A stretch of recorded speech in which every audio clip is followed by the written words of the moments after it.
प्रयागराज के उतरांव थाना क्षेत्र की आरा कला बाजार में श्रीमद् भागवत कथा का विधिवत शुभारंभ हुआ है।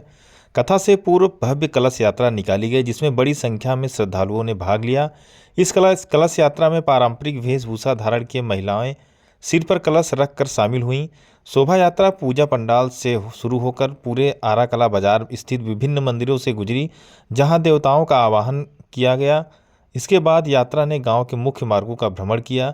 कलश यात्रा का कथा स्थल पर जाकर संपन्न हुई, फिर वापस पूजा पंडाल में पहुंचकर इसका समापन हुआ। इसके उपरांत वैदिक मंत्रोच्चार के साथ श्रीमद् भागवत कथा का विधिवत शुभारंभ हुआ। कथा व्यास आचार्य सत्यम जी महाराज ने श्रद्धालुओं को संबोधित करते हुए कहा कि सत्संग और भजन ही जीवन का वास्तविक सार है। उन्होंने बताया कि भागवत कथा जीवन में सकारात्मकता और भक्ति भाव का संचार करती हैं। आचार्य सत्यम ने आगे कहा कि श्रीमद् भागवत कथा जीवन के उद्देश्य और दिशा को दर्शाती हैं।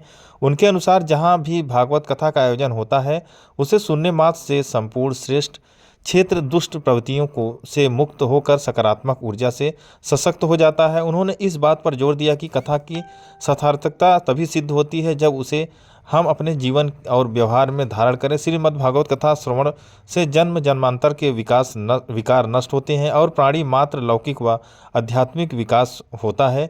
कलश यात्रा में उषा देवी, कमलेश यादव, अजय केसरवानी, पंकज विकास, सुनील, गुड्डू, शुभम केसरवानी, संतोष केसरवानी, पप्पू, विनय, रंजीत, शिवा सहित कई अन्य श्रद्धालु उपस्थित रहे।